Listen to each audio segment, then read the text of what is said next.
राम राम दोस्तों, जय बाबा नीम करोली महाराज जी की। आशा है कि आपके ऊपर भी बाबा नीम करोली जी की, श्री राम जी की, हनुमान जी की, मेरी आदि पराशक्ति माँ पार्वती, मेरे शिव शंकर महादेव, मेरे गणपति जी भगवान सभी की अपार कृपा होगी।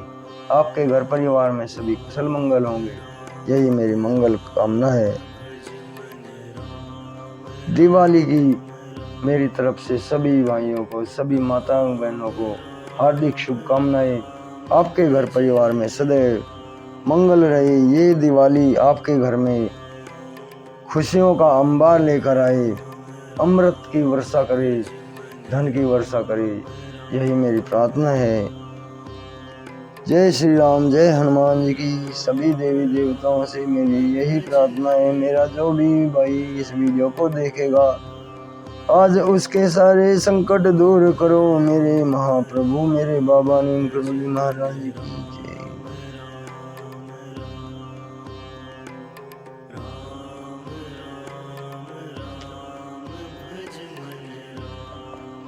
दोस्तों, सभी देवी देवताओं का आह्वान कर रखा है, सभी यहाँ पर विराजे हैं और उनकी उपस्थिति में, उनके आशीर्वाद से आपको आज मैं श्रीमद् वाल्मीकि रामायण अरण्य कांड का 19वां सर्ग सुनाऊंगा।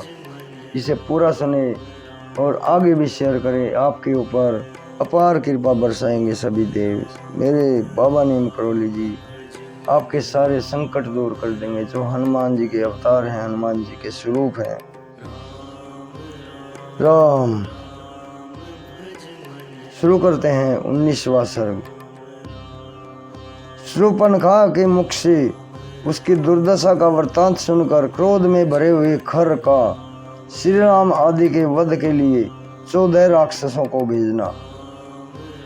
अपनी बहन को इस प्रकार अंगहीन और रक्त से भीगी हुई अवस्था में पृथ्वी पर पड़ी देखकर राक्षस खर क्रोध से जल उठा और इस प्रकार पूछने लगा, बहन उठो और अपना हाल बताओ, मूर्छा और घबराहट छोड़ो और साफ साफ कहो, किसने तुम्हें इस तरह रूपहीन बना दिया?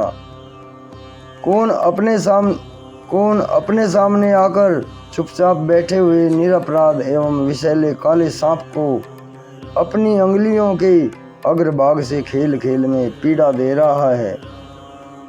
जिसने आज तुम पर आक्रमण करके तुम्हारे नाक कान काटे हैं, उसने उच्च कोटि का विष पी लिया है तथा अपने गले में काल का फंदा डाल लिया है।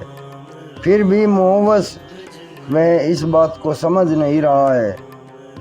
तुम तो स्वयं ही दूसरे प्राणियों के लिए यमराज के समान हो, बल और पराक्रम में संपन्न हो तथा इच्छानुसार सर्वत्र विचरने वाली हो, अपनी रुचि के अनुसार रूप धारण करने में समर्थ हो। फिर भी तुम्हें किसने इस दुर्व्यवस्था में डाला है जिससे दुखी होकर तुम यहाँ आई हो? देवताओं, गंधर्वों, भूतों तथा महात्मा ऋषियों में से यह कौन ऐसा महान बलशाली है जिसने तुम्हें रूपहीन बना दिया? संसार में मैं किसी को ऐसा नहीं देखता जो मेरा अप्रिय कर सके। देवताओं में इसने सहस्र नेत्रधारी पाक शासन इंद्र भी ऐसा नहीं कर सकता। यह मुझे नहीं दिखाई देता। तुम मुझे बताओ, कौन है वो ऐसा? जैसे हंस जल में मिले हुए दूध को पी लेता है, उसी प्रकार मैं आज इन प्राणांतकारी बाणों से तुम्हारे अपराधी के शरीर के उससे प्राण ले लूंगा। युद्ध में मेरे बाणों से जिसके मर्म स्थान छिन्न भिन्न हो गए हैं तथा जो मेरे हाथों मारा गया है, ऐसे किस किस पुरुष के फैन रहित गरम गरम रक्त को यह पृथ्वी पीना चाहती है? रणभूमि में मेरे द्वारा मारे गए किस व्यक्ति के शरीर से मांस कुतर कुतर कर ये हर्ष में भरे हुए झुंड के झुंड पक्षी खाएंगे, जिसे मैं महासमर में खींच लूं? उस दिन अपराधी को देवता, गंधर्व, पिशाच और राक्षस भी नहीं बचा सकते।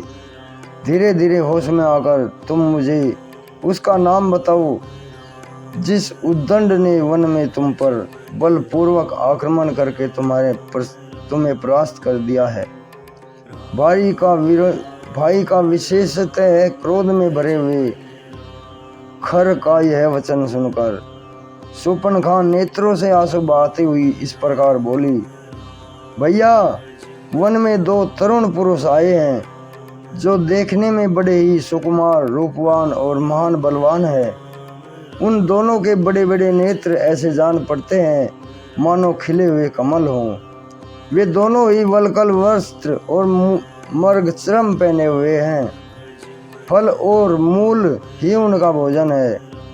वे जितेंद्रिय, तपस्वी तथा ब्रह्मचारी हैं। दोनों ही राजा दशरथ के पुत्र और आपस में भाई भाई हैं। उनके नाम राम और लक्ष्मण है। वे दोनों गंधर्व राजों के समान जान पड़ते हैं और राजोचित लक्षणों से संपन्न हैं। ये दोनों भाई देवता अथवा दानव हैं, यह मैं अनुमान से भी नहीं जान सकती।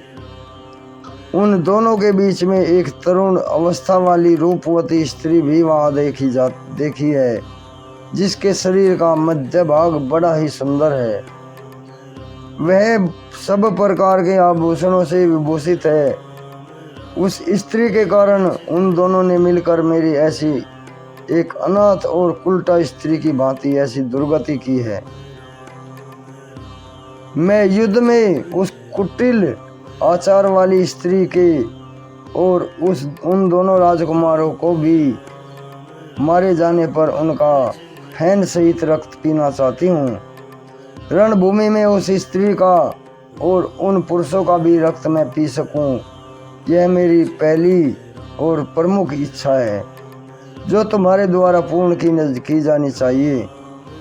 शूर्पणखा के ऐसा कहने पर खर ने कुपित होकर अत्यंत बलवान 14 राक्षसों को, जो यमराज के समान भयंकर थे, उन्हें यह आदेश दिया, वीरों, इस भयंकर दंडकारण्य के भीतर चीर और काला मर्गचर्म धारण किए 2 शस्त्रधारी मनुष्य एक युवती स्त्री के साथ घुस आए हैं।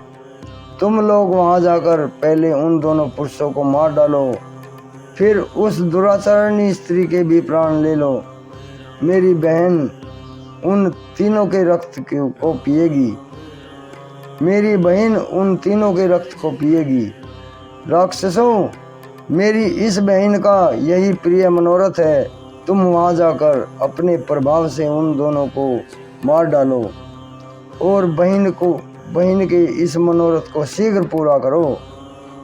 रणभूमि में उन दोनों भाइयों को तुम्हारे द्वारा मारा गया देखकर यह हर्ष से खिल उठेगी और आनंद मग्न होकर युद्ध स्थल में उनका रक्त पान करेगी।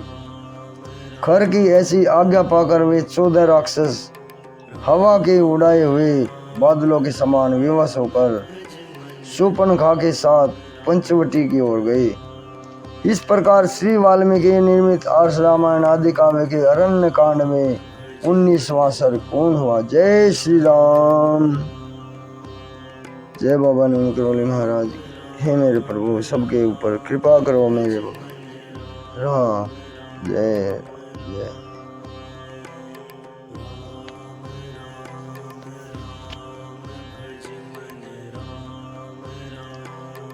तो अभी आज्ञा लेता हूँ मेरे भाई। कल मैं आपको इसका 20वां सर्ग सुनाऊंगा। श्री राम द्वारा खर के भेजे हुए 14 राक्षसों का वध। जय श्री राम।